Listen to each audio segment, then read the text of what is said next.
여러분 안녕하세요.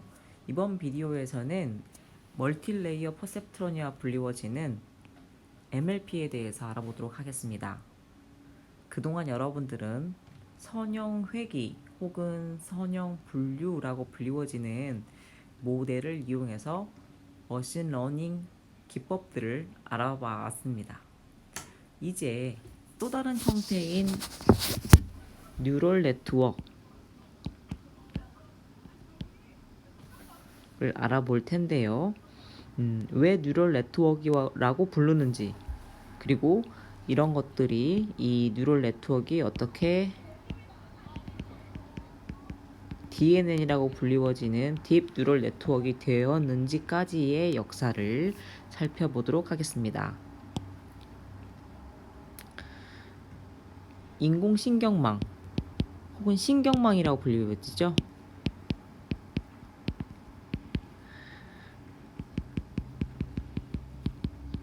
신경망을 이용한 방법론, 머신러닝 기법이 바로 이제 딥러닝에 해당이 되는데요. 왜 신경망이라고 부르느냐?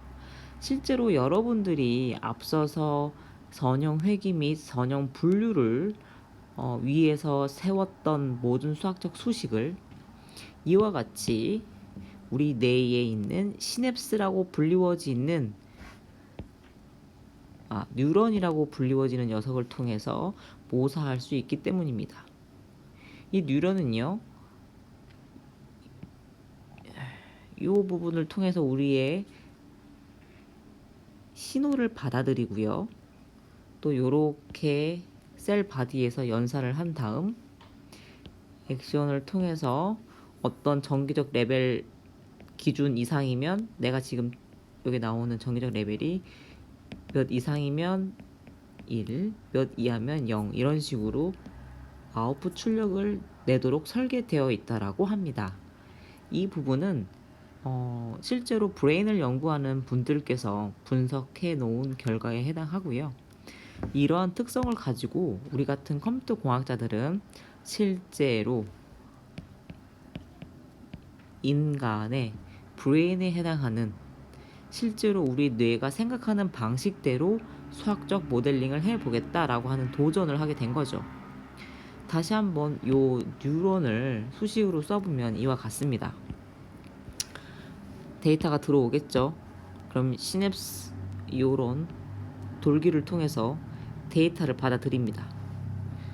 그 데이터는 들어오면서 동시에 웨이트를 곱해지게 되겠죠. 지금 보시면 돌기가 굉장히 여러 가지입니다. 그러니까 입력으로 들어올 수 있는 신호들이 채널이 다양한 거겠죠. 그래서 W0 곱하기 X0도 있고요. W1 곱하기 X1도 있고요. W2 곱하기 X2도 있고요. 어쨌든 셀바디라고 하는 곳을 중심으로 신호들이 들어오기 시작을 합니다. 그리고 셀바디는 모든 데이터를 서메이션 하죠.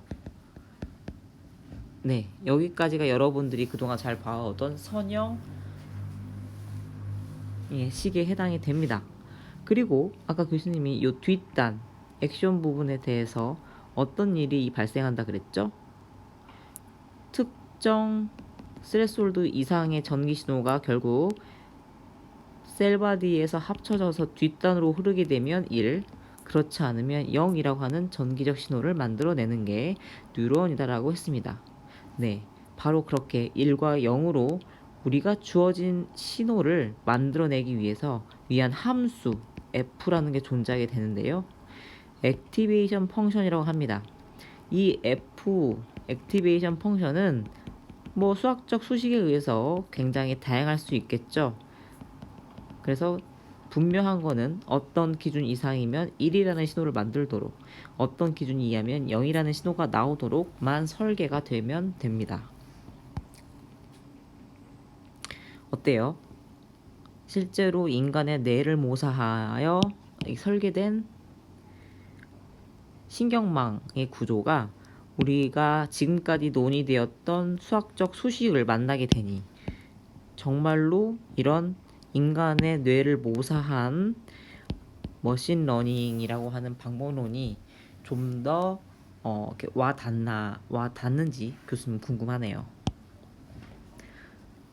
자, 지금 여러분들이 앞에서 살펴봤던 이런 구조, 즉 퍼셉트론이라고 하는 게 바로 선형 분류기 혹은 피드포워드 네트워크라고 불리워지는데요. 뭐 이런 뉴런을 결국에는 우리는 퍼셉트론이라고 부를 수 있게 됩니다. 저 뉴런은 어떻게 지금 우리가 간단하게 만들 수 있냐면 입력 데이터가 들어오죠. 이런 뉴런 블락에 들어오고요. X가 W를 만나서 이렇게 예를 들면은 액티베이션 펑션을 통해서 Y가 나오게 되죠.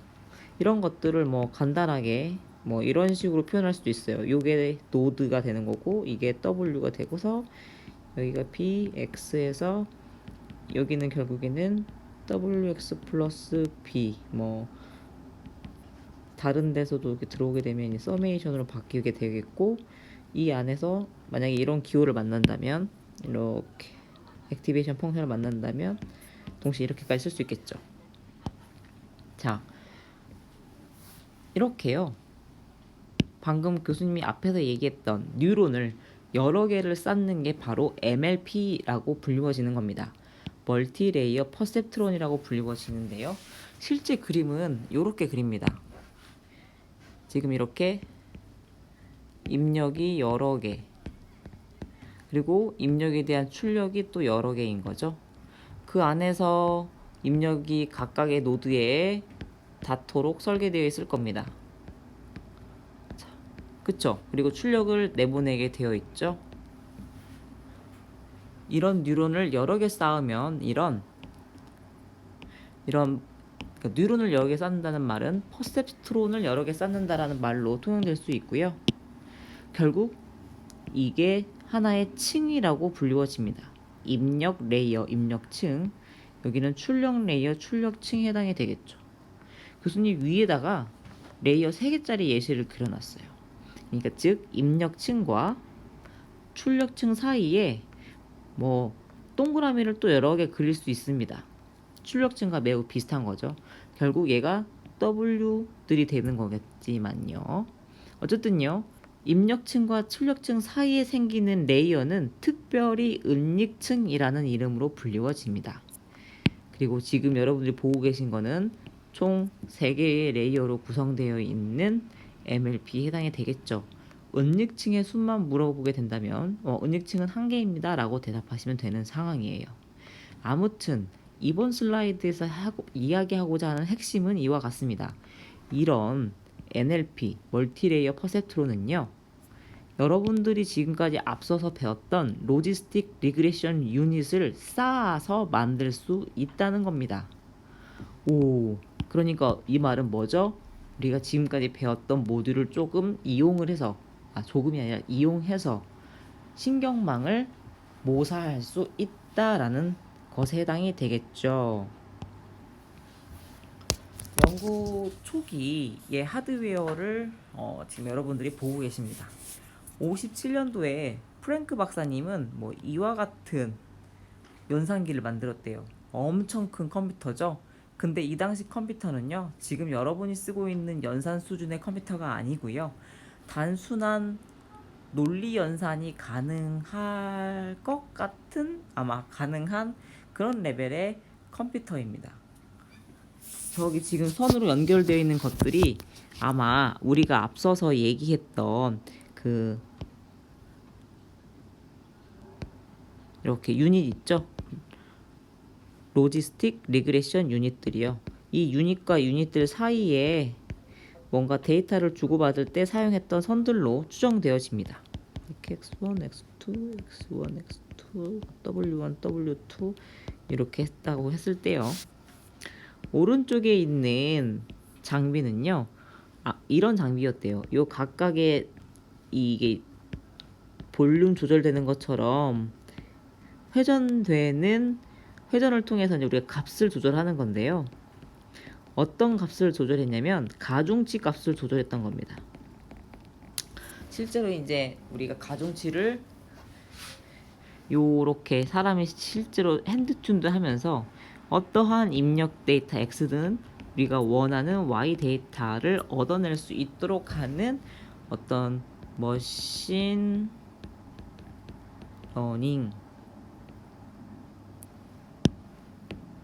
즉 뭐 물론 스스로 학습한 건 아니었겠지만 사람이 학습된 결과를 반영해 놓은 머신이었겠지만 어쨌든 이게 이제 똑똑한 머신, 인공지능 머신에 해당이 됐던 겁니다.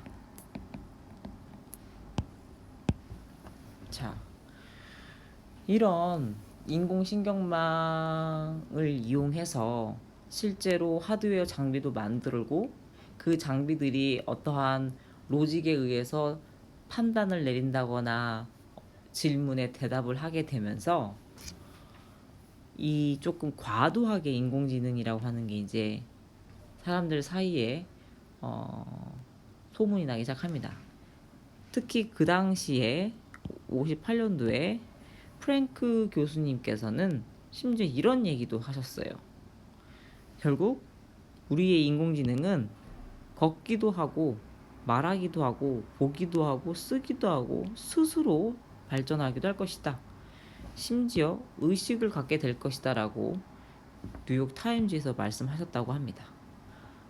지금도 아직 이루어지지 않은 이러한 기술들이 58년도에 곧 머지않아 이루어질 것처럼 얘기하셨던 게 조금은 과장이었던 거죠. 지킬 수 없는 약속이었던 겁니다. 왜냐면 그 당시 수준은 이랬거든요. 우리가 논리 연산 정도의 그 1과 0을 줬을 때 AND 혹은 뭐 OR의 연산이 가능한 레벨의 논리 로직 시스템을 가지고서 너무 과장되게 얘기했던 거죠. 자, 그럼 왜 우리는 과거에 이와 같은 뭐 인공신경망이 AND 혹은 OR 문제 혹은 XOR 문제를 풀기를 바랬을까요? 지금 우리의 컴퓨터의 논리 연산도 마찬가지겠지만 결국 우리에게 주어지는 데이터는 바이너리 데이터이고 그 데이터를 이용해서 어떤 로직으로 인해서 결과를 도출하게 되는 과정들이죠. 즉 다시 쉽게 얘기하면 컴퓨터라고 하는 거의 가장 기본적인 컴포넌트는 논리 연산이고 그 논리 연산이라고 하는 게 바로 AND, OR, XOR라는 거라는 거죠. 우리가 사람을 닮은 똑똑한 머신을 만들고 싶다면 즉 우리는 우리 인간의 뇌와 같은 정답을 낼 수 있는 논리적 설계를 가진 기계를 만들어야 된다 라는 생각이었고 어쨌든 그래서 우리는 이렇게 OR와 AND 문제를 기존에 가지고 있던 선형 모델을 이용해서 풀 수 있어야 된다고 생각을 했던 겁니다. 딱 보시면 아시겠지만 OR와 AND 문제는 선형 모델을 통해서 쉽게 해결할 수가 있었어요. 뭐 AND 연산이라고 하는 거는 0, 0 입력이 나왔을 때 0이고요. 1, 1일 때 1이고요. 1, 0일 때 1이죠. OR는요. 0, 1일 때 1입니다.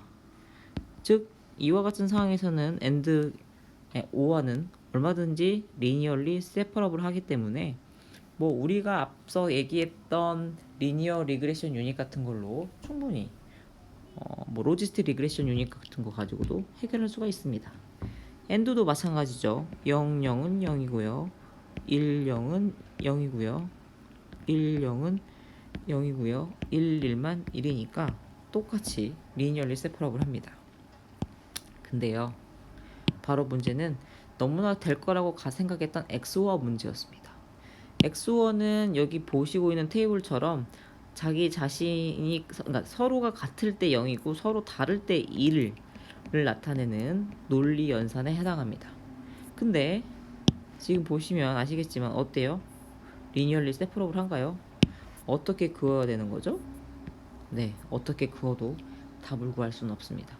그래서 우리는 XOR 문제는 지금 당장 풀 수가 없는 상황이었던 거죠. 골치가 아팠습니다.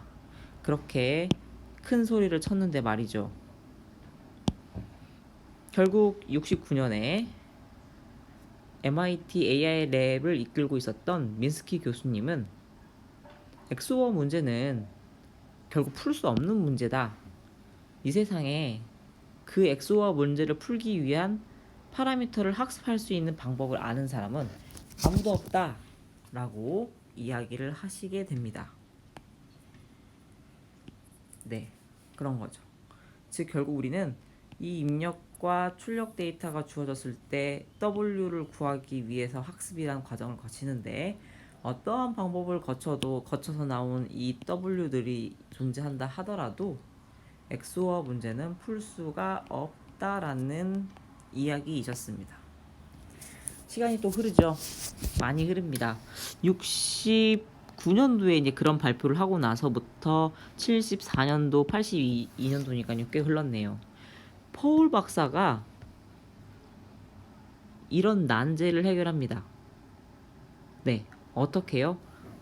역전파라고 한국말로 역전파라고 불려지는 백프로파게이션이라고 하는 방법을 통해서 해결하게 됩니다. 백프로파게이션이라는 건요, 역방향으로 오차를 전파시키면서 각 층의 가중치를 업데이트하고 최적의 학습 결과를 찾아가는 방법이라는 건데, 이게 무슨 말이냐면요, 잘 보세요. 밑에 포워드와 백워드 두 개가 있어요. 즉 우리는 맨 처음 실제 우리가 프로그래밍을 한다고 생각을 해보면요, 입력 X가 주어졌을 때 맨 처음 WP는 랜덤 이니셜라이즈 되어 있을 거예요. 어쨌든 이니셜라이즈 되어 있는 값으로 이렇게 포워드 합니다. 포워드 한다는 말은 뭐죠? WX 플러스 B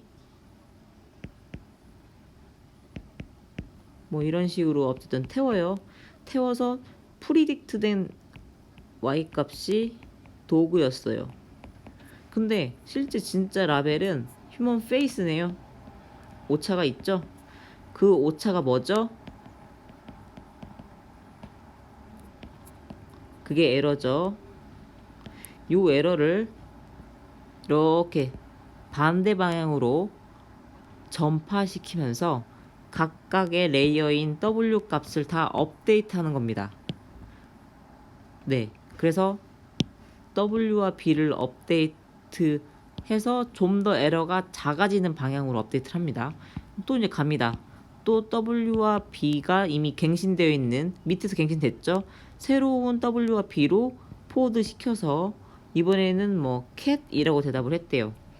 틀렸지만 cat이 좀 더 이 에러 값이 작아지는 방향이었고, 또 반대 방향으로 오차, 에러를 전파시키면서 각층이라고 하면 각층의 가중치 W와 B를 업데이트, 갱신하면서 또 좀 더 모델을 좋은 방향으로 개선시킵니다.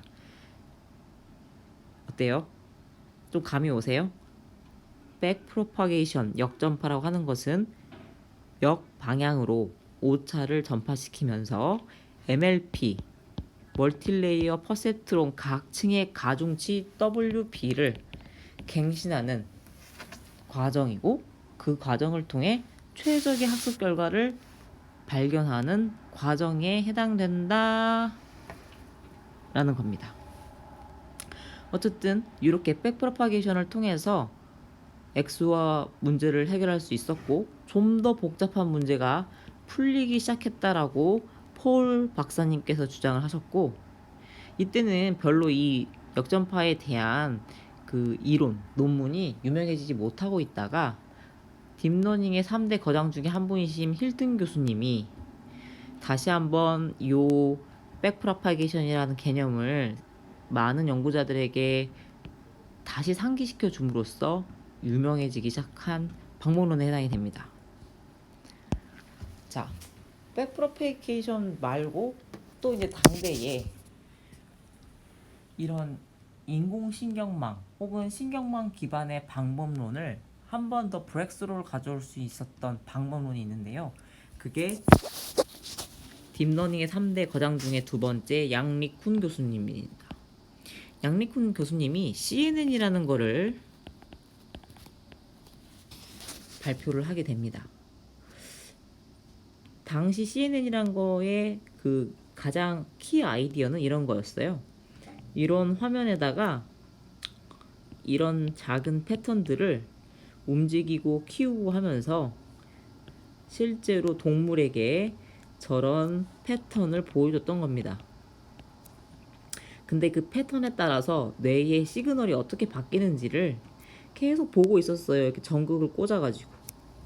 이러한 관찰을 통해서 알게 된 사실이 뭐냐 하면, 어떤 영상이 주어졌을 때 그 영상의 전체 형태를 보고서 이와 같은 특징, 피처가 기술되는 것이 아니라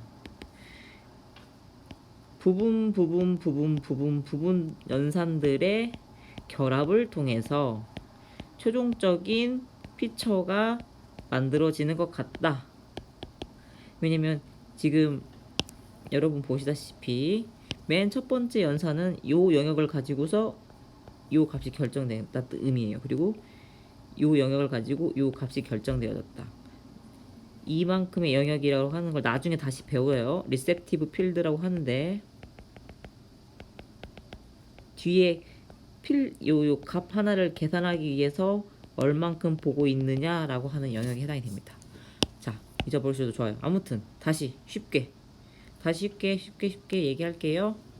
영상 전체를 한 번에 보고서 우리 브레인이 판단하는 것이 아니라 영상 부분의 집합으로 어떤 판단할 수 있는 피처를 기술하더라 라는 사실입니다. 이 CNN 기술 덕분에 요즘 가장 인공신경망을 이용한 응용 분야 중 핫한 분야가 컴퓨터 비전 분야인데요. 그 이야기는 다시 하게 될 겁니다.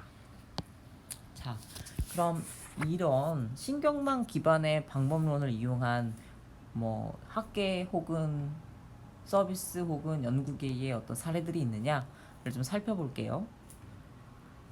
CMU에서 84년에서 94년까지 이런 자율주행 자동차를 만들었는데요. 이 유튜브 클릭해서 들어가 보시면 알겠지만 최초의 뉴럴 네트워크를 이용한 자율주행 자동차였습니다. 이때는 많은 역할은 하지 못하고요. 로드를 디텍션 한다거나, 즉 차선을 검출한다거나 그 검출된 차선을 기반으로 자동차 바퀴를 움직였다고 합니다. 대단하네요. 당대 그 8, 90년도 시대의 뉴럴 네트워크의 인기는 터미네이터 2라고 하는 영화를 통해서도 알 수 있는데요. 해당 대본을 살펴보면 터미네이터, 즉 기계인간으로 나오는 배우가 다음과 같은 대사를 이야기하게 됩니다. My CPU is a neural net processor라고 대답을 하는데요. 즉 지금 상상할 수도 없지만 아직까지도 우리의 디바이스에 적용되지 않았지만 그 당시 뉴럴넷 프로세서가 너무나 각광받다 보니 이렇게 My CPU is a neural net processor라는 말이 대중들을 상대로 하는 영화 속 대본에게까지 적용되게 되네요. 자, 근데 또다시 한번 어려움을 겪게 됩니다. 그렇게 74년도, 82년도에 폴 박사님에 의해서 발견되었고 86년도에 힐튼 교수님에 의해서도 다시 한번 재해석됐음에도 불구하고 90년대 초반 또다시 난관에 봉착합니다. 레이어를 이 MLP 멀티레이어 퍼셉트론 MLP 이런 레이어들, 은닉 레이어라고 불려지는 것들을 많이 쌓기 시작을 했어요, 여러분. 그랬더니 학습이 안 되더라. 그러니까 사람들은 우리 머리, 예를 들어 그런 얘기들 의학 저널에서 많이 얘기해요. 사람의 브레인은 몇 개의 시냅스, 몇 개의 뉴런으로 구성되어 있다. 그런 얘기를 컴퓨터 과학자들이 듣게 되니까 실제로 우리도 많은 뉴런들을 적층해서 쌓아서 연산을 함으로써 문제를 해결하면 더 문제를 잘 풀 거라고 생각을 했던 거죠. 근데 그렇지 않았어요. 뭐가 그렇지 않았냐면 백프로파게이션이 깊은 신경망, 이렇게 레이어를 많이 쌓은 신경망에서는 학습이 잘 되지 않았습니다. 정상 동작하지 않았어요. 그래서 이제 또 다른 연구자들이 그럼 이제 뉴럴넷은 당분간 어려울 것 같다라면서 다른 방법들을 또 막 찾았습니다. 다음 학기 기계학습이라고 하는 과목에서 배우게 될 내용들이지만 SVM이라고 하는 혹은 랜덤 포레스트라고 하는 다른 머신러닝 알고리즘들이 막 떠오르기 시작을 했고 당시의 뉴럴 네트워크보다 성능이 좋아지기 시작을 하는 거예요. 그래서 또 양리큰 교수님이 한편은 그런 얘기도 했죠. 요즘 나오는 방문론들이 신경망보다 더 좋은 것 같다라는 말도 한번 하셨습니다. 그러나 절대 우리는 포기하지 않죠. 우리의 모든 사람들은 이런 난관을 또 딛고 일어나기 마련입니다. 잠시 왜 딥뉴런 네트워크가 깊이, 그러니까 뉴럴 네트워크 신경망을 여러 개 이렇게 쌓으면 쌓을수록 백프로파게이션이 안 되는 현상이 있었느냐? 우리가 이제 앞에서 여러분들 알겠지만 이 포워드를 통해서 에러를 구하잖아요. 그리고 그 에러의 정도를 그레디언트만큼 각각의 레이어의 가중치 업데이트에 반영해서 사용을 하게 되는데요.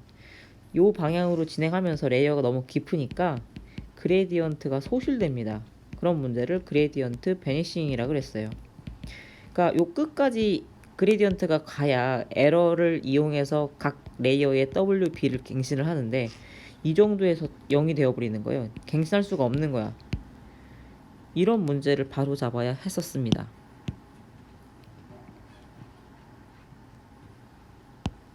자, 어쨌든 이렇게 깊은 신경망이 학습되지 않는 방법은 해결하게 돼요. 두 가지 방법으로 해결하게 되는데 첫 번째 방법은 웨이트, 즉 W와 B의 초기화를 우리가 그동안 좀 스마트하게 하고 있지 못했다라고 하는 발견을 2006년도에 하게 되고요.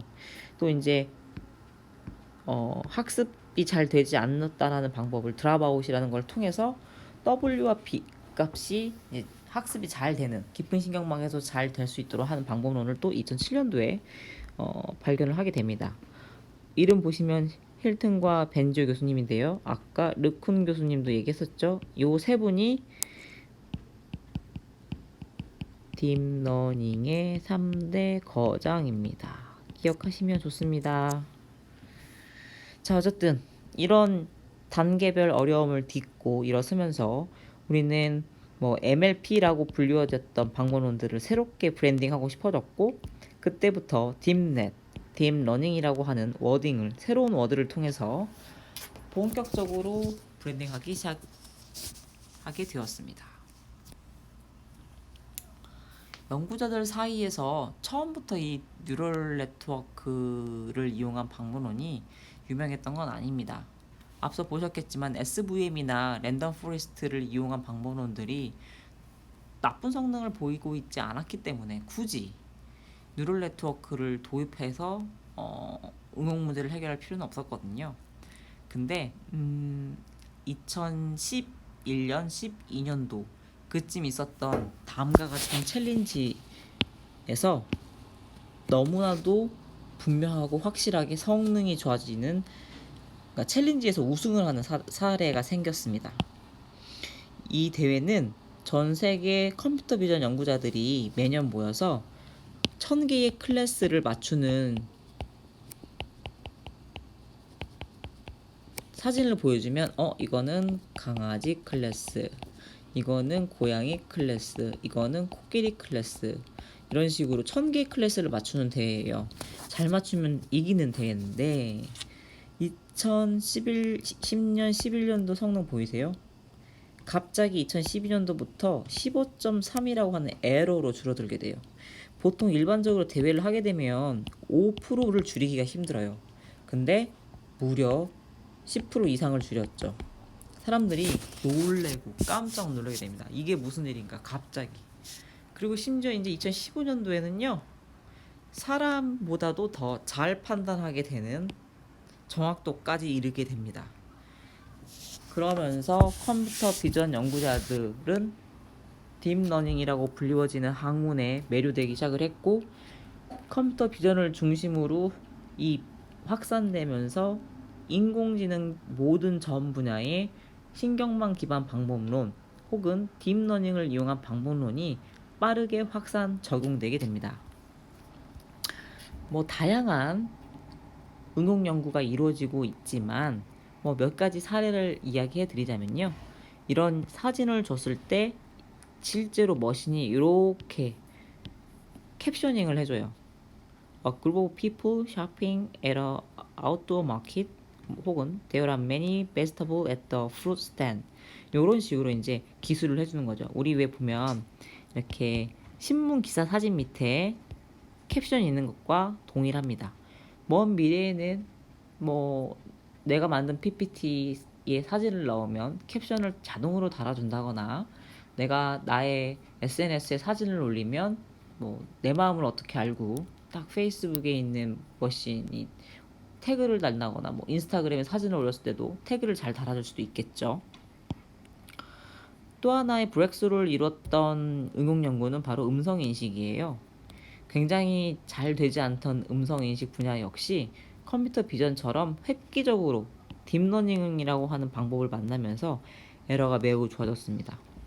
그 전까지는 어떤 상용화 레벨 서비스에 도달하지, 그러니까 서비스, 우리가 이제 회사에서 실제로 그 기술을 이용해서 돈을 벌 수 있는, 혹은 뭐 여러분들이 쉽게 생각할 수 있는 뭐 주문 전화를 했을 때 자동으로 그런 상담한 전화를 사람이 아닌 머신러닝이랑 대화를 한다든지 하는 이런 기술들이 가능할 정도가 된 거예요. 그 전에는 이제 내가 딱 느꼈을 때 사람인지 머신인지 바로 알 수 있었는데 이제는 그 경과가 굉장히 무너질 정도로 기술 성숙도가 올라갔다는 거죠. 또 최근 뭐 게임 좋아하는 친구들은 알겠지만 인공지능이라고 하는 모드를 고르게 되면 상대방이 이제 컴퓨터인 거죠. 사람이 아닌, 사람 대 사람이 대전을 하는 게 아니라 사람 대 컴퓨터가 대전을 하게 되는데 이제는 컴퓨터가 똑똑해졌습니다. 뭐 너무 똑똑해져서 사람이 이길 수 없을 정도까지의 몇몇 게임이 나오기 시작을 하고 있어요. 근데 대표적으로 이 알타리 게임이라는 거는 이제 컴퓨터가 너무 잘합니다. 사람보다 잘하는 게임들이, 단순 콘솔 게임들이 생기기 시작한 거죠. 자, 오늘 참 그 멀티레이어 퍼셉트론이라고 하는 내용을 가지고 많은 이야기를 나누고 있는데요. 마무리를 할게요. 필튼 교수님이 이제 그 다음과 같은 서머리를, 왜 그동안 딥러닝의 시대가 오지 못하고 있었느냐라는 거에 대해서 이야기를 해주셨다고 하니 기억해 보시죠. 첫 번째는 우리에게 레이블링된 데이터가 많지 않았다라는 겁니다. 그쵸? 즉 여러분도 중간고사 통해서 캐글이라는 거를 해봤고 실제로 뭐 선형 분류, 선형 획이라는 문제를 풀기 위해서 데이터를 들여다봤겠지만 반드시 정답을 가지고 있어야 지금 우리가 굉장히 수준 높은 인공지능을 만들 수 있어요. 근데 데이터가 없었단 말이죠. 즉 빅데이터, 그리고 이 빅데이터를 처리할 수 있는 GPU, 그리고 인공지능 기술들이 만나서 지금의 시대를 만들 수 있었다는 건데, 어쨌든 그냥 단순하게 원유에 해당하는 데이터가 많으면 안 되고요. 레이블 데이터가 많아야 된다는 겁니다. 그리고 컴퓨터가 너무 느렸어요. 연산을 하기에요. 그래서 요즘 GPU가 나와서 해결이 되었고, 그 다음 문제로는 초기화로 이 문제를 해결을 했습니다. 그리고 또 하나 힐튼 교수님이 또 이야기하시는 것 중에 하나는 우리가 잘못된 non-linearity 함수를 사용하고 있었다라는 거죠. 자, 네 번째를 제외한 세 번째는 우리가 이미 다 배웠고요. 요 네 번째는 다시 뒤에서 교수님이 언급해 드리도록 하겠습니다. 아무튼 이번 시간에 교수님이랑 함께 알아본 내용은 다시 정리를 해보면요. 오늘 멀티레이어 퍼셉트론에 대해서 공부한 겁니다. 퍼셉트론이 뭐라고요? 인간의 브레인 중 뉴런을 모사한 방식에 해당됩니다. 멀티레이어 퍼셉트론은요, 이렇게 그 퍼셉트론을 여러 개 쌓고 쌓아서 층을 만드는 겁니다. 이렇게 층을요. 뭐 더 많은 깊은 층을 만들 수도 있습니다. 이런 퍼셉트론을 통해서 우리는 AND와 OR 문제를 풀 수 있었고 XOR 문제도 풀고 싶었는데 쉽지 않았습니다. 어쨌든 이렇게 여러 개의 멀티레이어 퍼셉트론을 쌓아서 MLP를 통해서 XOR을 좀 더 수학적으로 풀 수 있도록 접근은 하였으나 마빈 교수님이 그러셨죠. 근데 이거 학습하기 쉽지 않을 거다. 네, 학습하기 쉽지 않았습니다. 하지만 이 MLP를 백프로파게이션이라고 하는 역전파를 이용해서 학습할 수 있다는 것을 밝혔고요. 또한 이런 것들을 2D 영상, 즉 우리 시각 정보를 처리하는 데에 활용할 수 있도록 하기도 했습니다. 백프로파게이션을 통해서 뭐든지 다 해결할 수 있을 거라고 생각했으나 오산이었죠. 레이어를 깊게 쌓았더니 학습되지 않고 그레디언트가 소실되는 문제가 발생했습니다. 길고 길던 모든 것도 다 해결할 수 있었을 것 같은 분위기는 어느새 역정되고 또 다른 연구자들은 다른 방법론을 찾아 떠나기 시작을 했죠. 그러나 또 끝끝내 이 겨울을 회피하지 않고 맞선 딥러닝의 3인방이 하나씩 문제를 해결하기 시작합니다. 좀 더 똑똑한 초기화 방법과 드랍아웃이라고 하는 방법을 통해서 깊은 레이어를 학습하기 시작을 하는 거죠. 때때로 적합한 타이밍에 아주 큰 라지 스케일의 영상 데이터가 모이기 시작합니다. 아무래도 인터넷과 SNS의 발달 덕분에 쉽게 레이블된 데이터를 얻을 수 있었던 것 같습니다. 그리고 이 챌린지를 통해서 2012년 머신러닝 기법 대표적인 CNN이 획기적인 성능을 보이기 시작하면서 2015년에는 급기야 사람보다도 더 좋은 성능을 내기 시작을 합니다. 자, 이렇게 교수님이 다시 한번 MLP의 역사를 여러분들에게 요약해 드렸습니다. 오늘 이론 시간은 여기까지 하고요.